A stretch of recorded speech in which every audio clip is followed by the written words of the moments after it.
Hi, I'm Andile, and this is the UNAJUA learning series where we present crowdsourced minimum actionable responses to important questions in 15 minutes or less. This podcast is the first of a two-part series highlighting the ecosystem insight gaps which African research startups might help to address. Now, presenting will be the Ugandan founder and researcher Peter Kisadha. Peter has just recently joined early-stage investment outfit Future Africa as associate researcher, and he was previously Uganda country manager for the mobility tech company UNAJUA, and before that he worked for the Jumia Group's classifieds arm in Uganda. He also happens to be the co-founder of the VC and startup data and insight startup Digest Africa.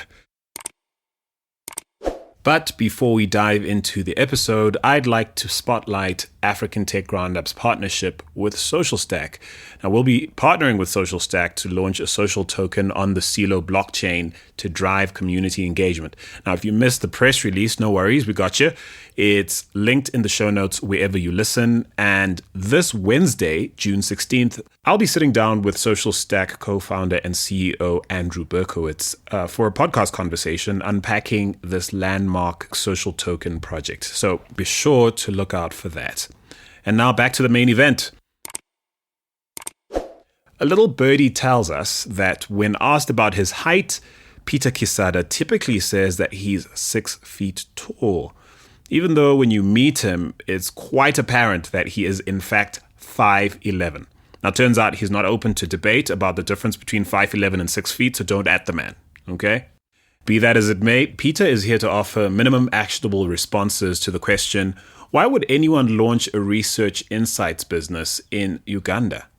He'll be breaking down the significant real-world problems that local research businesses might undertake to solve right here on home soil.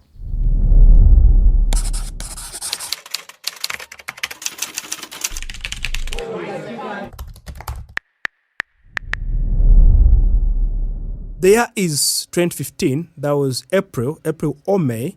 And I was just getting done with my bachelor's.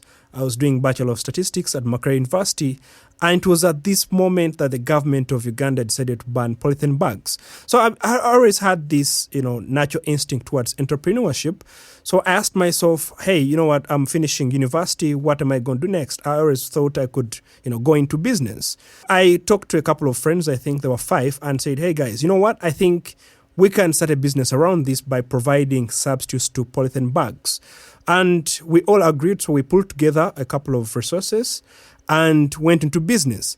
But what happened was just a few months down the road, there wasn't much enforcement of the new policy, and all of a sudden, polythene bags, they were back on the street and we were out of business. But I like the idea of doing business. I thought I could always, employ myself, offer, solutions, problems, and so on and so forth. But I also learned a very good lesson doing the paper bag business, which was that it wasn't really scalable. The barrier to entry really wasn't much. If someone else had money, they could just get into the business. And to go into another market, you had to also make investments, go through doing the same work that you've done all over again. So I thought that for me to do business again, I wanted to do something that could easily scale across the continent with minimal cost and effort, but also presented a very high barrier to entry. And technology presented the opportunity for me to do that. But I needed to learn a little bit about technology because my background wasn't, in that field. And when I looked around, the company that was exciting to me was Jumia. At that time, they were called Africa Internet Group, and really it was just a collection of a couple of ventures. So when I looked at them, there was actually an opening for an intern to go and join EverJobs, which later became Jumia Jobs. So EverJobs was part of the classifieds arm, which also had Vendito and Lamudi. So I joined them as an intern, but then the more I worked with them, the more I started, to look at all these other stories of other innovators, other startups across the world, from as far as Latin America to India and the greater part of Asia, as well as North America and Europe. So at that moment also, I figured that there should be people that are building some of these solutions, not only across Africa, but in Uganda. So I started plugging into some of the tech meetups, startup events in Uganda, and those that I could plug in virtually. I could also, attend. and then start to also subscribe to some of the newsletters across the continent. So there was some information, but for someone who was reading in-depth coverage of events happening tens of thousands of miles away, I wasn't satisfied with what I was reading. So as this kept on going on, I asked myself whether there wasn't much that could be done. And the reason as to why I was doing that is because whenever I plugged into these events, into these communities, I could listen to a lot of people that were building amazing solutions to complex problems across the continent. But when it came to their coverage in terms of media and other significant publications, you wouldn't read about their stories. So I figured someone had to do something about this. And at that point, I thought it could as well be me. So on the side, besides my day-to-day job, I started a blog. It was called Startup Digest Africa.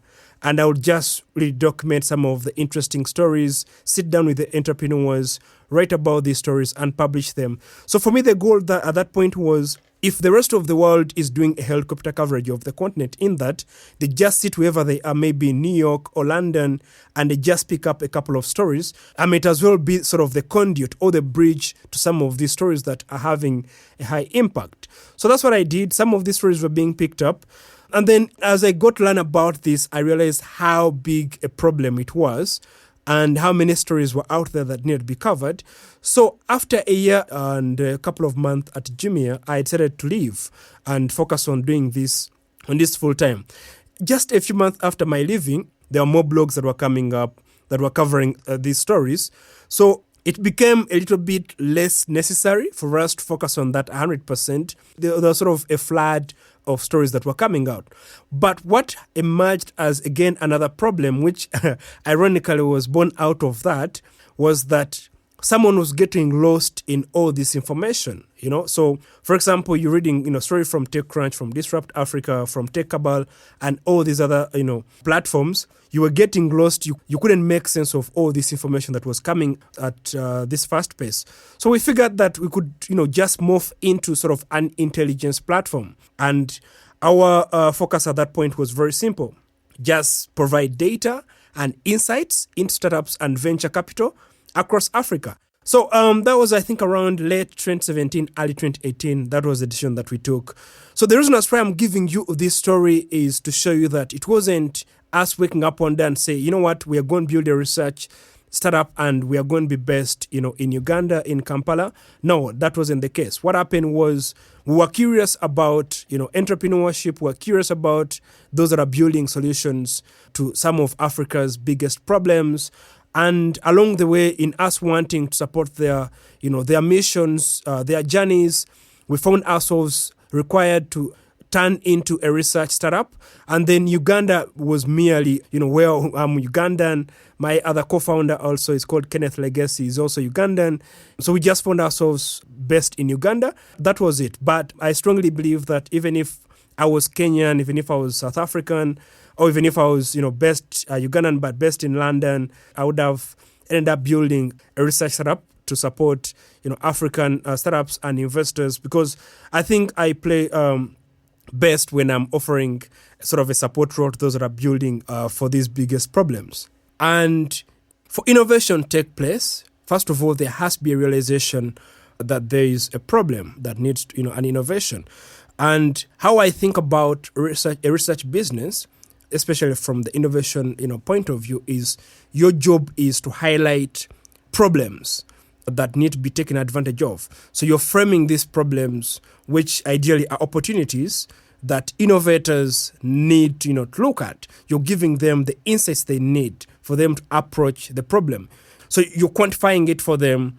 You're telling them the resources that perhaps are needed or that are available that they need to use to take advantage of these. Innovation, unlike other aspects of the economy, is really, really fast-paced.